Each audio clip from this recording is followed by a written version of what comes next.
What is up, guys? Welcome back to my channel, episode 13 of the UFC 4 career mode. And unfortunately, the audio has gone wrong on my video. I recorded everything last night, just got up this morning to check it back and edit it, and there's something up with the audio, but we'll get on with it. It's going to be post-commentated.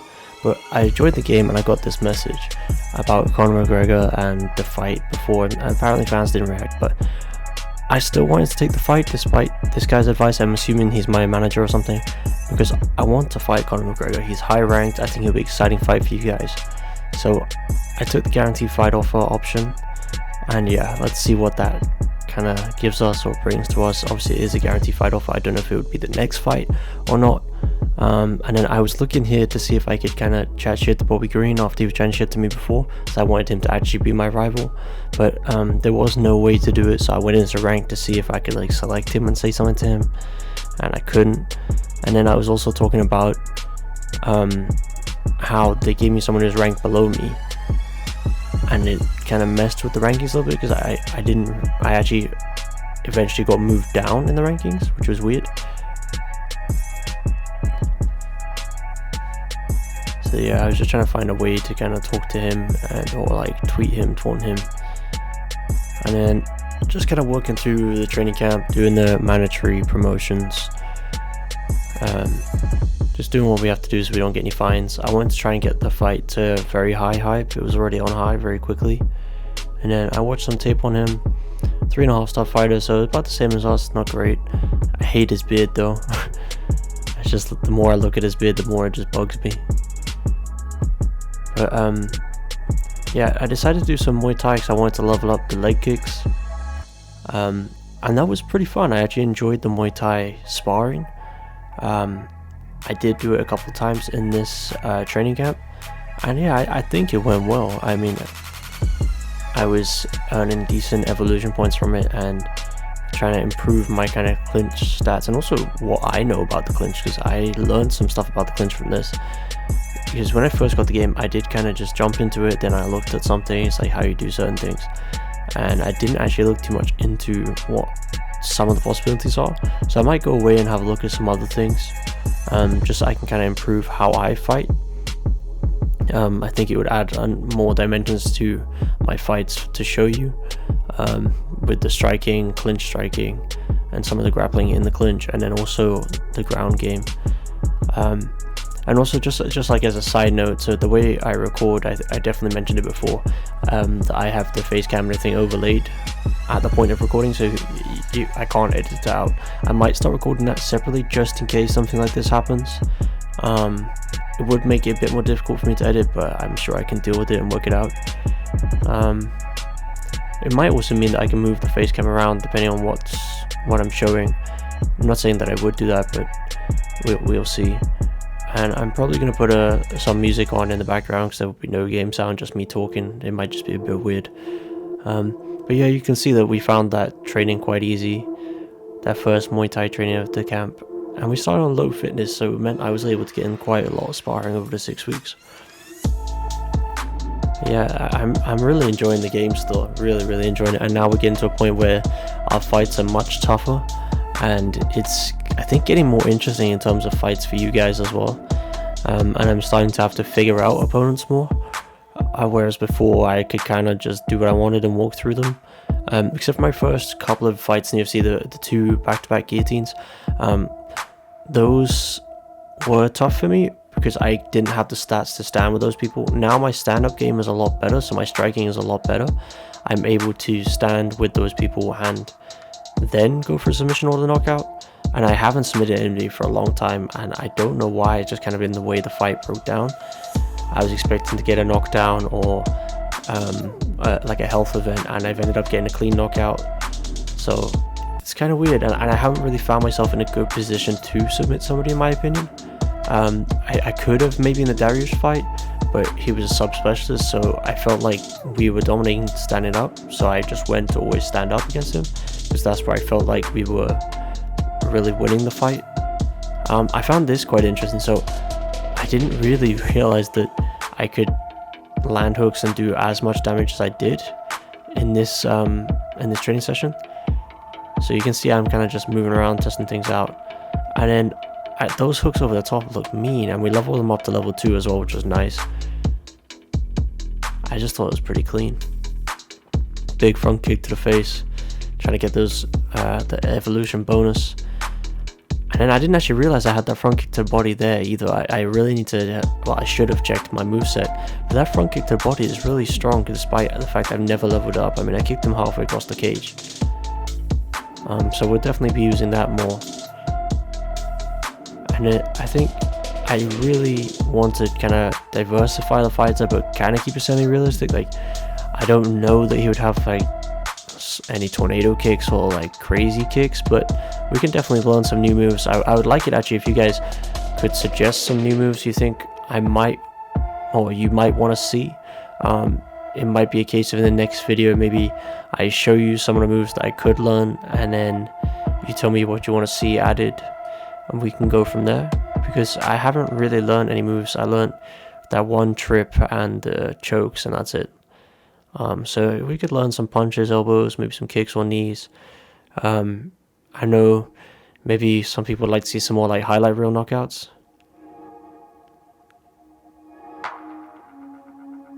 But I think we're gonna kind of skip forward to the next part of the training camp from here. So I'll catch up with you then. So I did go and watch some tape on Bobby Green, see he was a wrestler, so I thought we'd be able to batter him a bit, standing up. And then his moves looked pretty weak to me, and I was kind of thinking, like, he's just, I don't know, his stats just aren't great. I mean, those are level with my stats, if not a bit worse in some departments.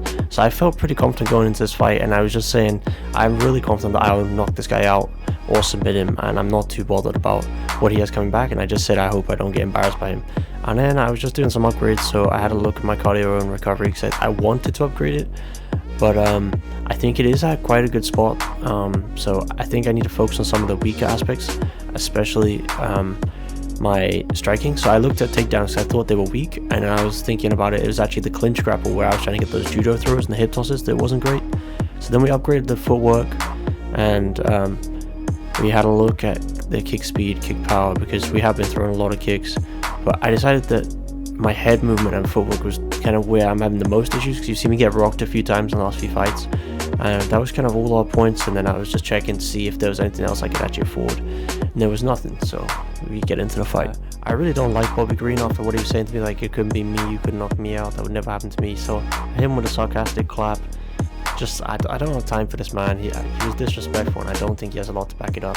I actually made sure that we couldn't touch gloves. I think he was trying to, but his hands were heavy to start off with. You saw how much my health bar dropped on my head from a couple of shots. So I tried to just be a little bit more calculated with my striking. That's something I am going to be working on, controlling distance a bit better and picking my shots, because I do throw a lot of strikes, and you've seen in round 3 my stamina really plummets. So I was trying to kind of land combos, catch him as he's moving in. The first few seconds were a bit rough, and then I was like, no, it's time to focus up and make sure that I am striking properly. So you see I catch him with a 3-punch combo and a 2-punch combo. I did throw a little head kick just to see, because I threw a couple leg kicks earlier, trying to change the level. So I threw a leg kick, it missed, but the next head kick landed, back to legs.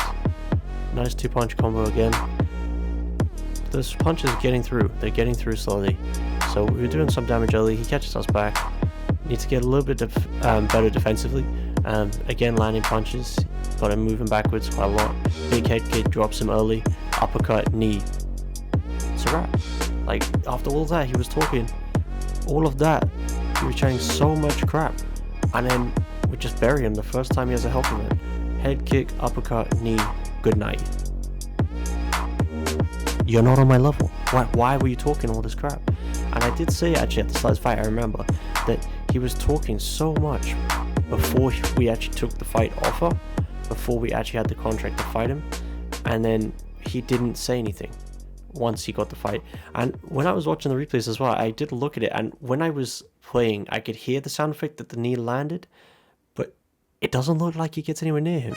But if you look, he's not actually unconscious till the knee supposedly hits. So I don't know what happened with that. That's an EA issue. But yeah, he got finished in 1 minute and 1 second after chatting all that rubbish. So I'm happy with where our stand-up is at. I think that was a lot better for me in terms of landing combos and not getting hit. Yes, he is a wrestler and not a grappler. Sorry, a wrestler and not a striker.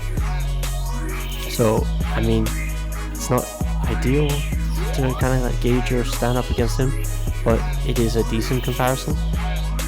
And we also managed to complete our contract bonus to climb 6 spots in the rankings. So I was happy with that. We got another 100,000 for that. But because the fight was so short, we didn't get any more fight bonuses like the knockout of the night or the fight of the night. I don't know, it's just the way their algorithm is. You just don't tend to get them like for the knockout night if it's that early, unless it's something crazy. And I was just looking at the replay again, saying it doesn't look like it really hits. There it looks like it might, but I don't really know. But the fight bonuses, yeah, like fight of the night, you're never gonna get if you finish like in the first round. It has to be kind of like a competitive fight where you're both taking damage and things for it to actually be a fight of the night award.